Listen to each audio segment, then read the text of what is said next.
The Connector Next Door is your invitation to meet the natural connectors all around us. They represent the everyday event planners who are energizing their communities every single day. Their stories are familiar, fun, and full of charm. Your host, Lisa Garrow, is a lifelong event planner and has been a connection strategy coach for over a decade. She knows events can become energized connecting points where communities can gather and grow. Let's listen in as she strikes up a conversation with today's Connector Next Door.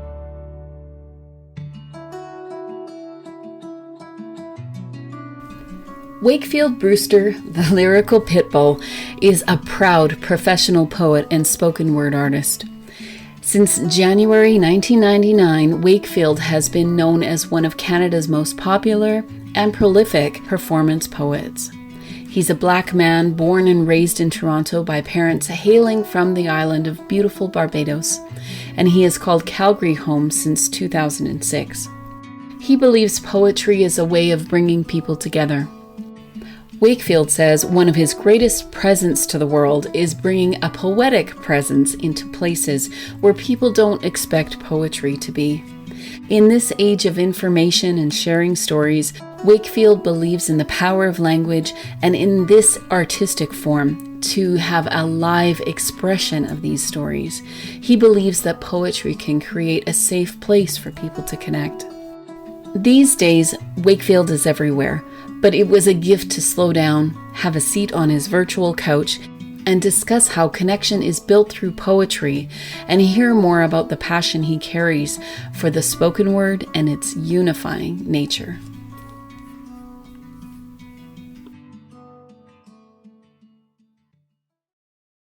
There once was a time when we flowed like rhyme. Ebbs and tides flowed on our insides. We took no free rides. We just rode waves and dug sacred graves because we knew the earth saves.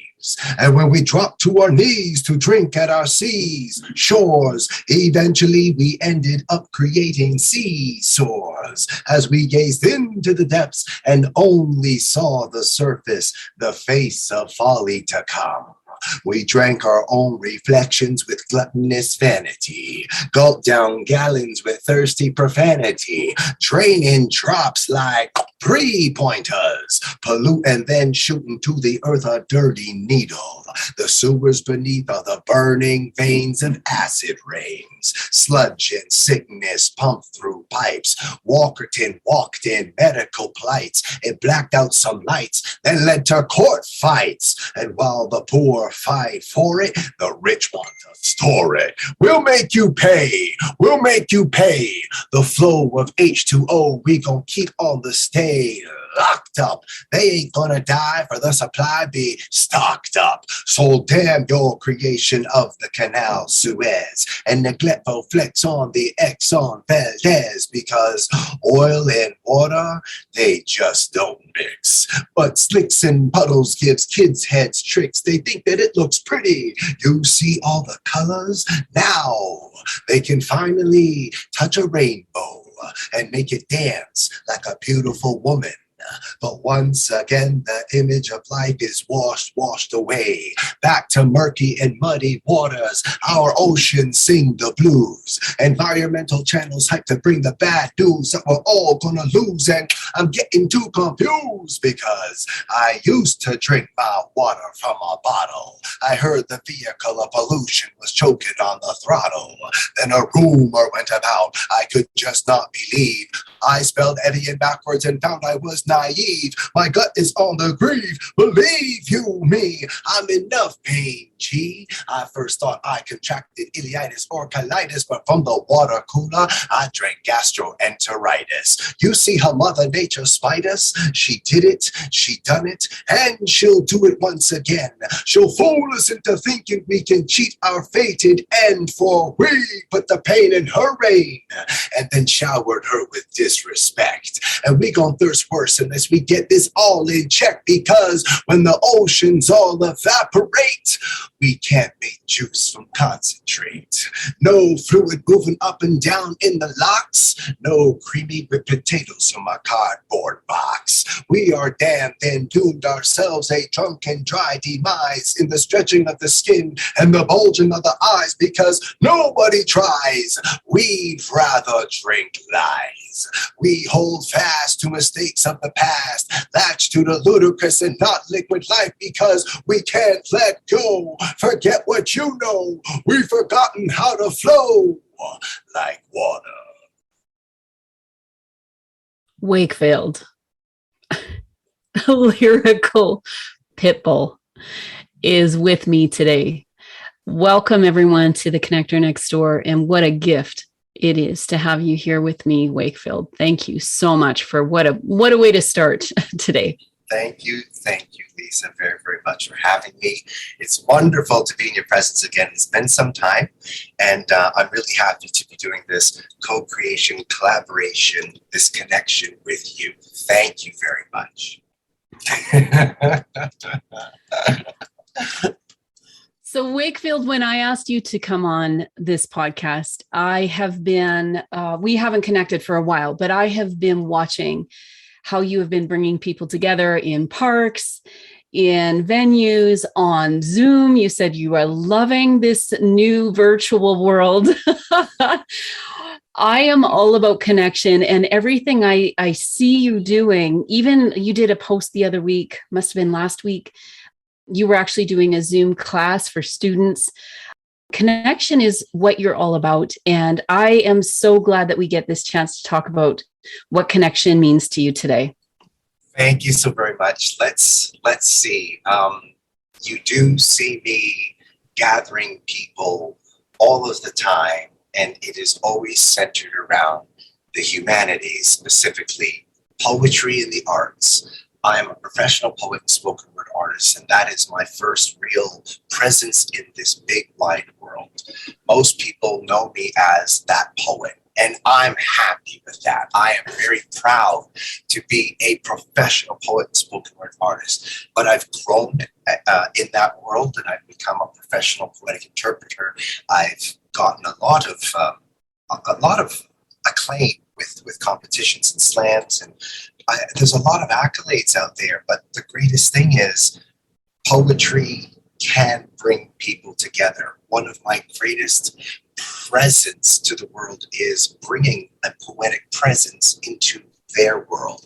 I like to bring poetry to places where people don't expect it to be. And in that context, I make poetry absolutely appropriate. I make it apt. I make it fit. I assemble it in front of their eyes and make it part of their architecture. And they understand, hey, there's a power of language inside this artistic form and this particular live expression that connects me. We are in the age of information and sharing stories. We hear that all the time, sharing stories. I find that when you share, especially your deepest stories, and of course there's vulnerability and safety, those things have to be present. When you share those deep stories, you find that your stories overlap. They overlap in many places, crucial places, junctions where you thought you were absolutely alone, crossroads where you thought you were on a single lane only, but they actually were crossroads. These are where people can meet, do meet, and the vulnerability of a poet putting some really open, visceral, visual stuff out there creates the safety for the audience to receive it and connect to it. Mm. And when there is that connection, I would guess that you are creatively inspired to more. That it is very... It is not an end in itself, I would guess. It's reciprocal. It is catharsis. The energy goes out, the energy goes back, the energy goes out, the energy goes back. I used to suffer from PPD big time, post-performance depression. Hit the mic, crush a stage, and when it was over, I was like, oh, the feeling was gone. I have learned to live in that feeling, and it doesn't only come on stage. It comes teaching. It comes with the Zooming, facilitating with workshops, in simple connecting. I could live that feeling, that performance high in my poetic life all of the time. Right now, even now, I have performance anxiety. I didn't eat breakfast because I would have vomited by now. So after 22 years, I'm still so like a newbie to do the next thing, regardless of how anyone else perceives it as big or small. They're good nerves, right? They're great nerves. I am on fire to keep connecting with the world around me through this thing that I call poetry. And it seems to be working. And just like you talked about in the piece that you opened with, which was incredible, but this flow.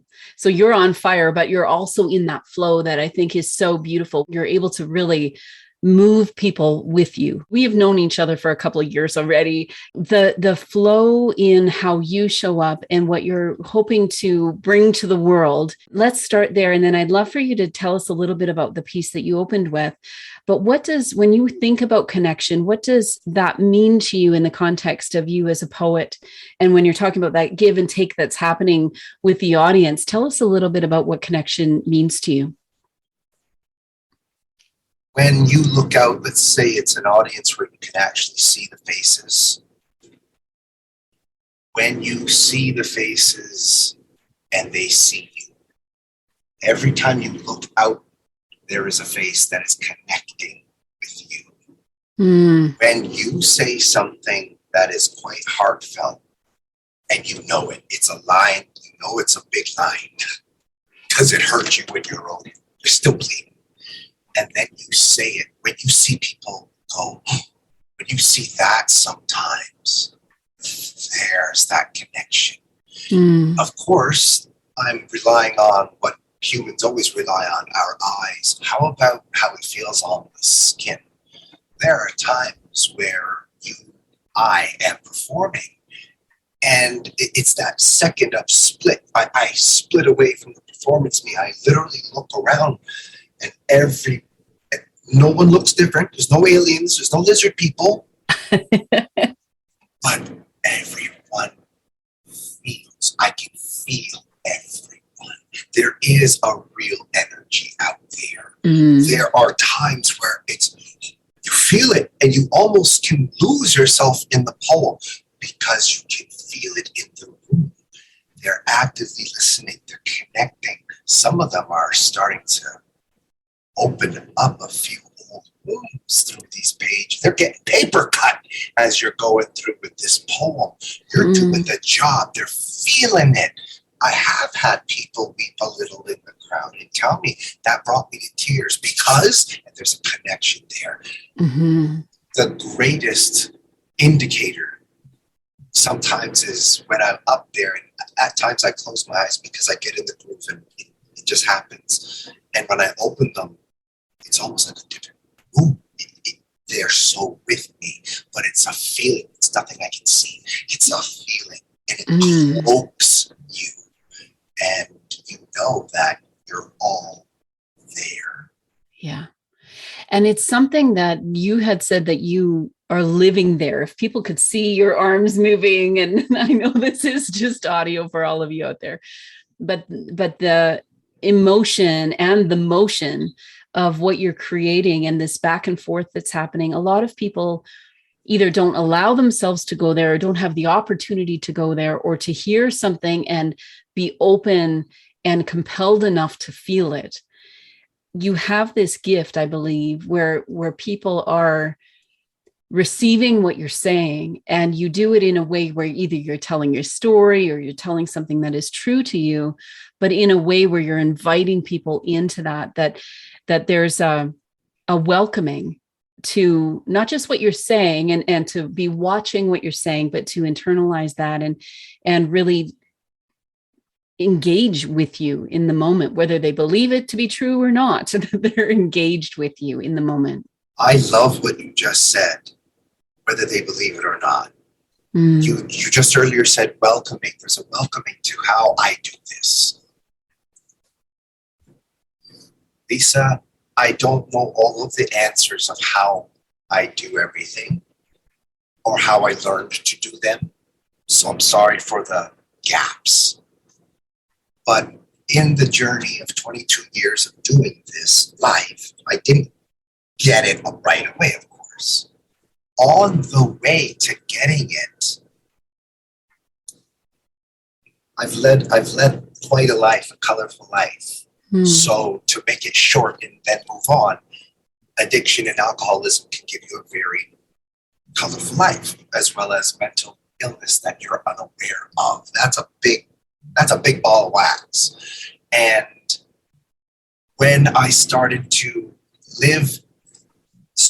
be vulnerable about that life in the poetry, is when people started to feel it get real. When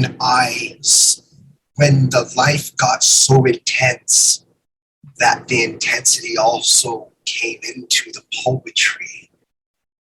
When I couldn't hide that I was an addict and an alcoholic because my behaviors were getting more and more public, but the poetry was also getting more and more visceral and vulnerable. It was though people could see the person and the poet together and not hate me completely for being that destructive man. Because look what he's doing with that. Look what he's constructing with the destruction. It was a duality. It was a binary. It was life-threatening and life-liberating. Oh, beautiful. It was that crazy self-destructive implosion that allowed my creativity to explode with that same energy. After many years in the bottle with substances, I'm 5.5 years clean and sober now. And I can say that the reason these last 5.5 years have been the way they are because I've been able to pretty much fine line walk this now. That energy from all of that lifestyle, I still can I can hold it without burning my hands. To have the ability to hold it lightly, I think for many of us and a lot of people that are looking for what's next in the years to come, I work with so many people that are putting together these incredible connecting points, and in the past have done that quite naturally and in a way that is just part of the rhythm of their business or the rhythm of their organization to create these events. But there has been a lot of introspection over this last year and a lot of confusion, a lot of questioning. Who are we and why are we showing up the way we are? And what you're describing to me means a lot to me personally, because I think it has been my journey. Someday I'm going to write my book that's called From Image to Authenticity. It's beneath the candy coating. I'll say it out loud. I lived a life where it was really about the performance. And as much as I loved my life, I had a supportive family. I was really busy editing out the things that I felt wouldn't be accepted. And it wasn't until I put myself in that space to say that there may not be people that enjoy or like or appreciate or even understand what I do and how I do it and why I do it, but I'm willing to go there. And similar to what you were saying, it opened up another world for me where, we were maybe dealing with different kinds of addictions. I had my own, my own vices. And I think there was a space and time where I had to accept that I was just going to be all in, all on the stage, all ready to go. And the connections, like you're saying, the connections that start to happen through that are much deeper and much more meaningful. And I think the relationship and the friendship that we have built, Wakefield, I appreciate watching you from afar, but even more so having this conversation today. There are incredible things when we look back and own our story, and how you, like you said, being able to parse out some of those things and share it with the world. Tell us a little bit about the piece that you started with today. You were talking about water, and before we hit record, you were talking about the piece being a unifying piece. There is some anger there. There's some concern there. There's let's move, in this area, let's move so people have access to water. But tell us about that unifying sort of core of what that piece was and where that actually came from for you. You said that actually was created in Toronto when you were there. Yes, because of the Walkerton water crisis. Mm. If you know of it, there was a water crisis there, the Walkerton water reservoir, and there was E. coli in it, and the people running it knew, and they let the water go out in the city anyway because it's all about money. And that's me dumbing it down and getting a lot of facts wrong, but some people got sick, some people died. There was a problem here. And when it came down to money, again, it came down to the money issue. And you look at the stats of water around the world, Canada does very well, especially with 25% or so of the world's freshwater reserves. And here we are with the same old problems, with not everyone having access, especially our Indigenous communities. We heard and saw the stuff in Flint, Michigan, in my people's communities. Funny how it happens in those communities. Communities around the world. The one thing about water is that in any conversation about water, no one can be left out, especially those without it. And now I'm starting to get angry. It's starting to happen. So when I was writing this poem, when Walkerton happened, I got really angry and I started to sketch a poem, but not even I knew much about Walkerton. It's the travesty of it all. It's what's happened. Now, you said welcoming a little bit back there. Here is where I started to understand how to welcome people. We could talk about Walkerton, and Walkerton will appreciate it if they ever hear about some dude writing about it. Or I can write about water inspired from Walkerton and write around the world. So Walkerton inspired me to write about water and environment, when I can slip it in, and man's relationship to it with the two greatest things he does, which is waste it and pollute it. So that's the whole, I guess that's the entirety of why there's such a universality about H2O, because no one's ever left out. That entire poem leaves nobody out. And to have this collective conversation about what it is. I think sometimes even I'm a solution finder, I'm a planner. And so we go to a solution so quickly that sometimes we don't feel the anger. We don't feel the emotion or the concern for people that don't have what they need. And water is so essential. And the extension of that is how then can we, in a human sense, be that for each other and share that. You are not someone necessarily that's going to go change the water, systems around the world, but you're using the tools that you have to share the importance of that. Thank you. I'm doing my part with what I can, the best I can. I don't do a good job for the situation being a cog in the wrong machine. And I'm sorry, people don't like that analogy, but we are all moving parts. I'm moving in the best part. I'm in the best machination possible for me. Allow me to feel and listen to the world as best as I can so that I can earn the opportunity to speak back to it with what I've heard. I think that's the best I can do to be a positive person in this world. Because of my former lifestyle, I know how easy it is to be so destructive. Alberta Eco Trust somehow heard of me. Thank you, Alberta Eco Trust, and thank you to the other people who pointed them to me. They said people pointed us to you. They wanted me to be part of the 30th anniversary celebration. And they put me on a panel with people with all kinds of letters after their name. So in the email, I accepted right away, knowing I was going to say no. And when I got to the organizer, I said, I'm going to respectfully say no, and I'm going to let you know why. I said, I see who you have me speaking with. I said, these are really educated people in specific fields. I said, this is out of my league in a conversation. I said, I feel things. I'm a poet. I said, the only way I can actually contribute to conversation at my best is poetically. She said, well, you're in luck.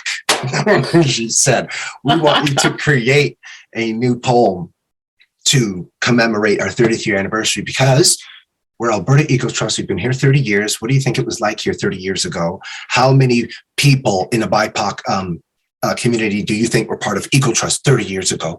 She said, we've never had anyone like you and your representation and your contribution to the environment. We've never had that here. And I went with a new poem called In Eco We Trust, not ego, eco, and write for the world. Again, it's almost like H2O grew up into a planet is what it was. I hit all of the big pieces I could and did a very rhyming couplet story, nice and easy to digest, kind of a Hallmark sheen on it, so it moves nicely. You don't want to, you were talking about welcoming earlier. You don't want to alienate. You want to welcome people in. That's why H2O works. If I wrote about Walkerton, who's Walkerton? Where is it? You talk about water. Oh, that very easy. So that's what I did with the Eco Trust too. What style? I'm a free verse, rap infused, hip hop grooving presentation. That doesn't necessarily sit well on every ear. And who am I writing for? I'm a professional. I'm writing for people possibly 30 years my senior. Well, let's give them something that they can easily understand instead of make them think.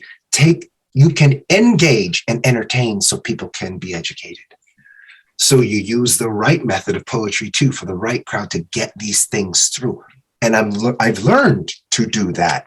I feel that the way I try to welcome the world into my world of words, I'm being welcomed back into the world as a poet. And it's a wonderful feeling.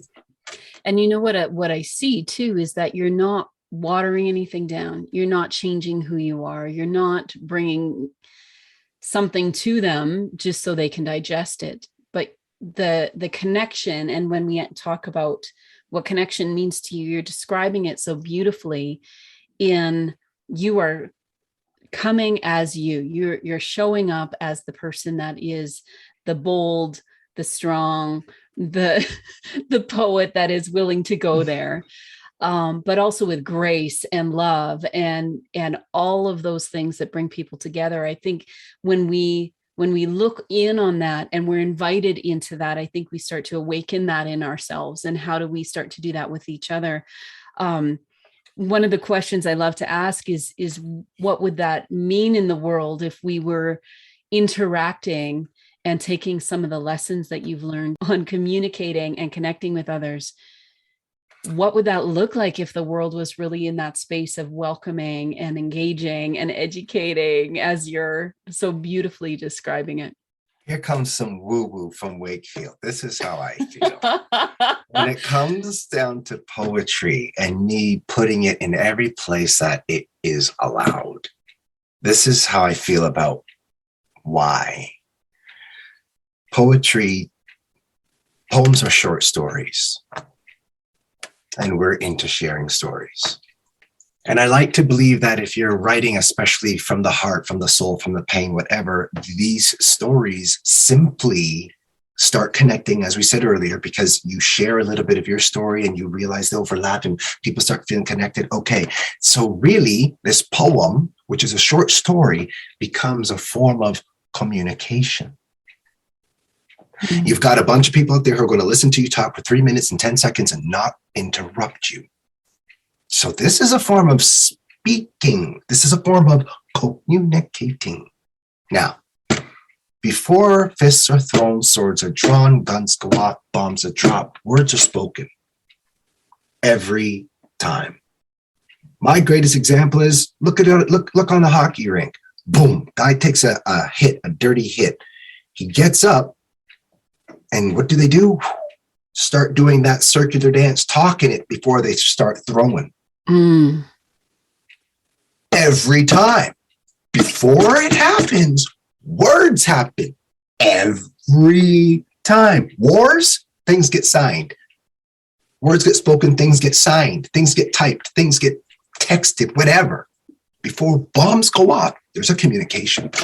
And the greatest thing that I could put it to was fighting in hockey. They get together, but they don't just go at it. They go, ooh, let's talk, let's say something, let's F-bomb, S-bomb, and sometimes N-bomb. Now let's do it. When I go into schools or universities and teach or lecture or workshop or coach or mentor, because people, they come to learn some stuff from me, which is very, very humbling. Thank you. I try to reinforce, I'm not trying to turn the world into spoken word artists and poets. I don't need that competition.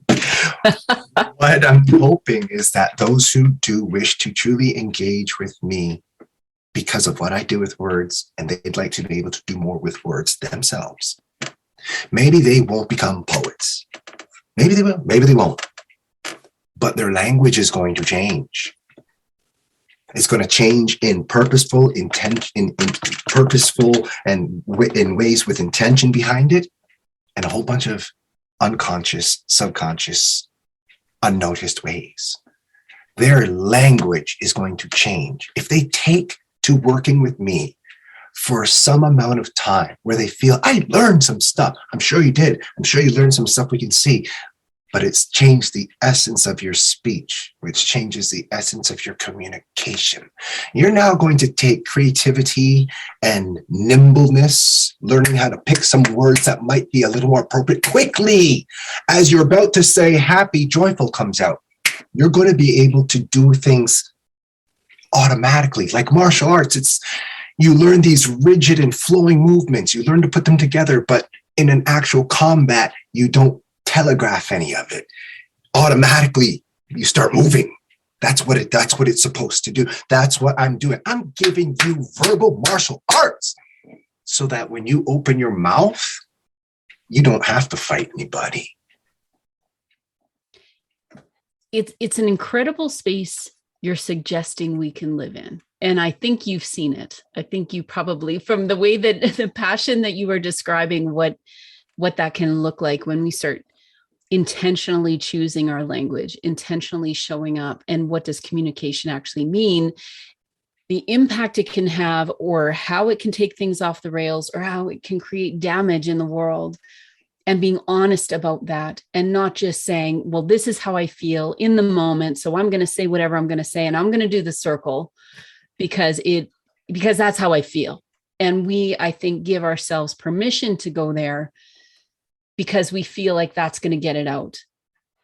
I feel like what you're suggesting is when we start to reinvent our language, start to look at it differently, and what that result is, we actually start to see how the circle doesn't have to happen in the same way. We can actually intentionally, consciously choose something new for ourselves, and in my context, for our communities.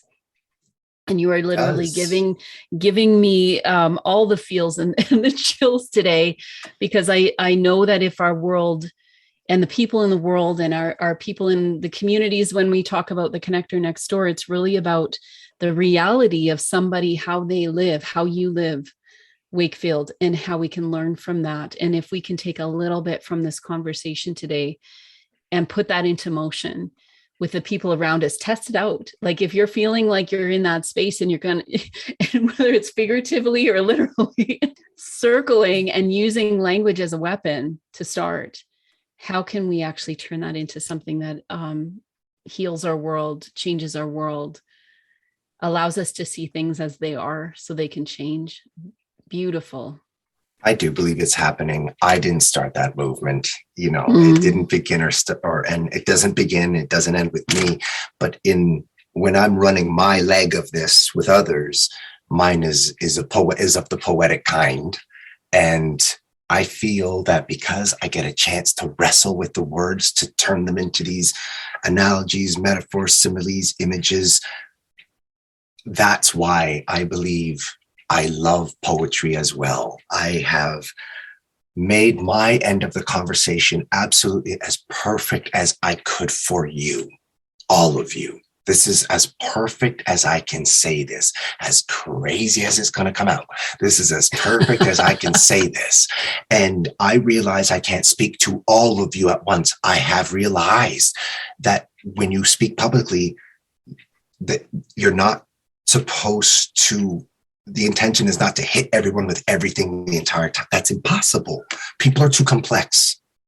give more credit and have less ego. The best thing you can aim for is to speak to all of them, if possible, once, with something inside of all that you say. I am hoping that if there's 10 of you or 100, I'm not looking to just, yeah, everything I said, yeah, awesome, you love it, yeah. No, I'm looking for something to go, but only one thing. I'm not looking for, you get what I mean, right? I do. I just want a candle. That's it. That's all I want. I don't want the sun in everyone. Can I light a candle somewhere in your universe? Just a candle. Then that's the job that I'm supposed to personally achieve with every person, and not with ego behind it. Just with, I hope I can make one somewhat personal connection with all of you with something. It's such a beautiful way to look at it, because I think no matter the audience or the size of the audience, something will resonate. And even if it's not resonating in the moment, you might go away and there's something that is niggling, that is ready to emerge, ready to birth itself into how you speak, what you're going to do, a choice you're going to make, and they'll remember. And that is when you're talking about letting go of the ego and letting the work speak for itself, literally in your case, where we trust it. We trust that we put it out to the world and that it will land where it is meant to land. When you were younger, were words as important to you? I know you talked a little bit about your background and where this shift and this transition happened, and a lot of your healing and growth and all that amazing good stuff. When you were young, did you really lean into words in the same way? Yes, I did, and in all the wrong ways. The 3 words, the one phrase I heard the most growing up was "shut up, Wakefield." I heard it from my mom, my dad, my brother, my teachers, because it was a different time. I heard it from friends, enemies, frenemies, pretenemies, because I was loud. I'm very ADD, ADHD. I had some childhood traumas by 8 and didn't speak of them. So that's when my alcoholism began. I started drinking at 8. I was a weird kid and had a lot of energy, and I was hurting.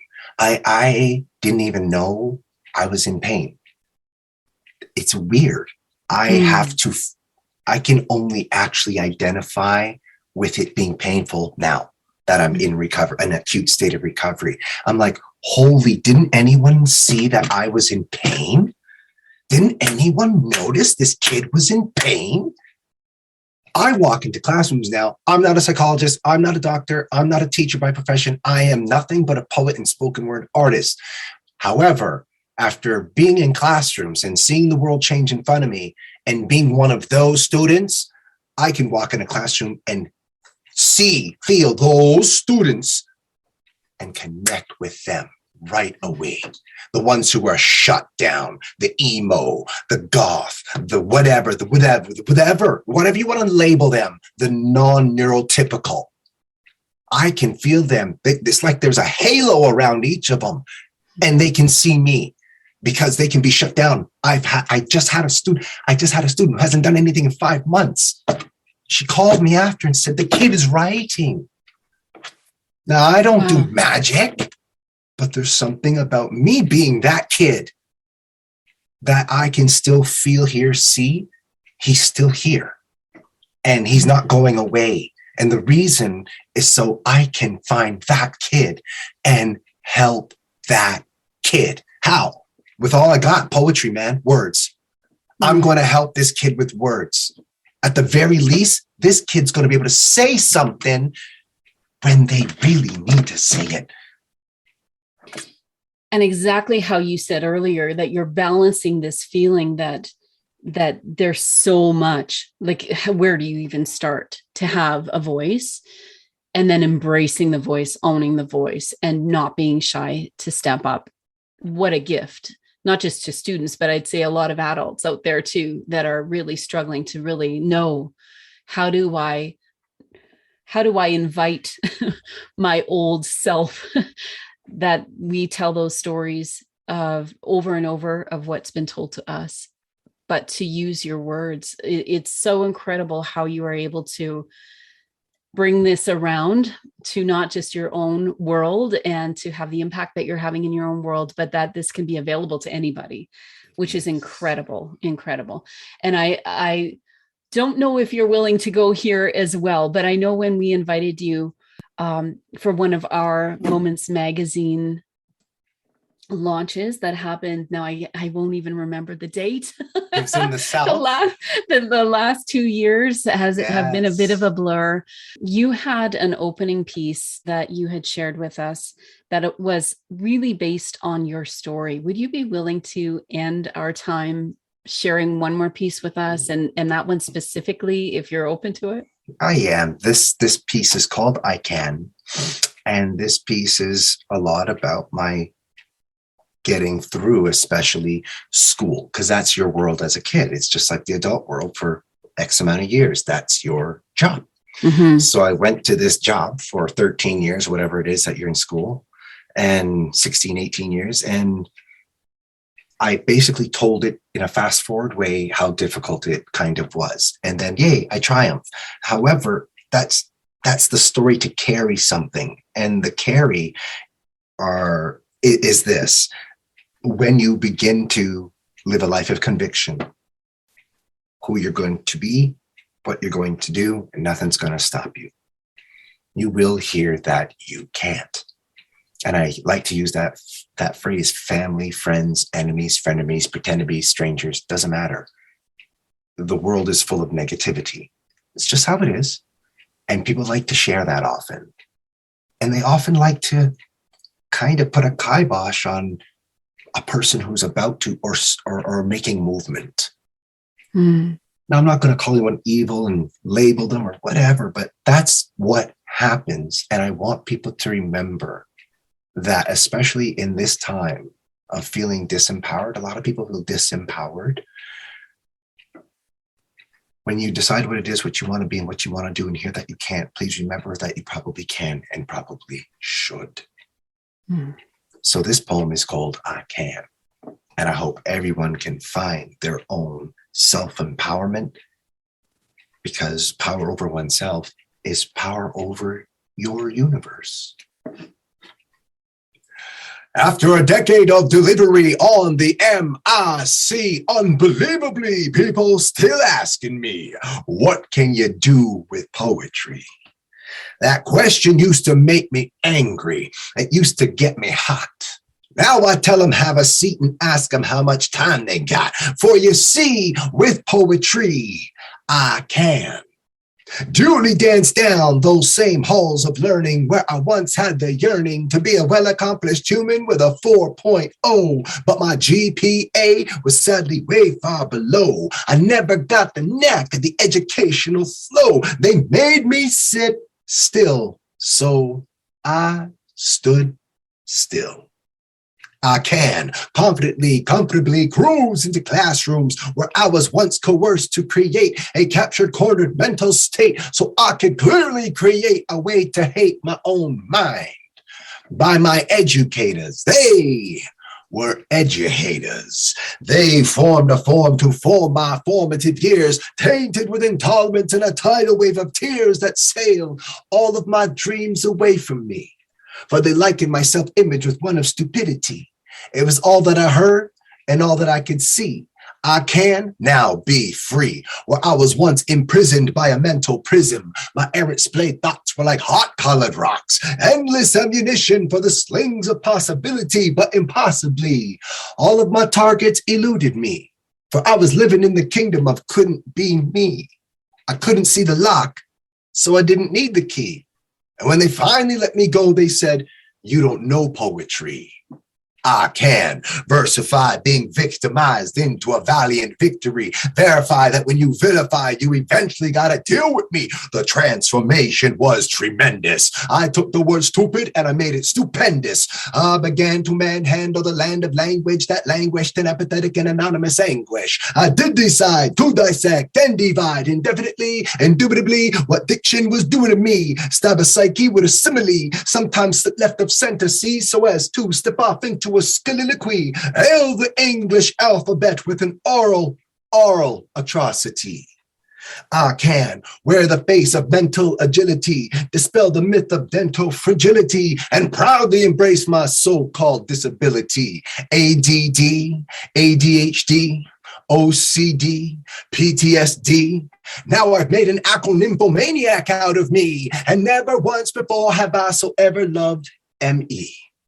I can turn my inventive imagination into a physical infatuation, not like sugar, not the hard refined, not like sweetener, not the artificial kind. I don't need heroin because I'm a hero in my own mind. Spent some time with my mentality, and what I did find is I can learn. And poetry taught me when the truth is unfurled, I'm the only one man who can change my world, so I can do anything. What can I do with poetry? I ask you. Why don't you tell me? Wakefield, you are a gift. You're kind. Thank you. I have loved this opportunity to talk to you and sit on your virtual couch and hear your story. Thank you so much for joining me. This has been so much fun and such inspiration to me, and I'm sure for all those listening to them as well. How can people find you if they want to learn more about your work, connect, have a conversation with you? How can they find you? The best way before was through all of the social media. So that was Facebook fan page, Instagram, LinkedIn, Tumblr. However, after 22 years, I finally have a website. This way to find me is wakefieldbrewster.com. Amazing. And I will add that to the description so everyone can find you. More amazing power to you. We will be friends for a long time, yes. I'm sure. But there will be more conversations to come. But thank you so much for being with me today. I am elated, flattered, grateful, and honored to be here with you again. This has been nothing but absolutely lovely. And I can't wait to create, collaborate, anything with you ever again, converse and connect. Anything at all. So thank you so very much for having me, Humble Poet, here at your service. And I'm wishing you all the best. Thank you. And you, my friend. We'll talk to you again soon. Bye for now. The Connector Next Door podcast is produced by Candy Event Consulting, where everyday event planners and their teams gain clarity, get connected, and grow in confidence. Subscribe at www.candyconsulting.ca to hear visits with everyday event planners who are putting connections first.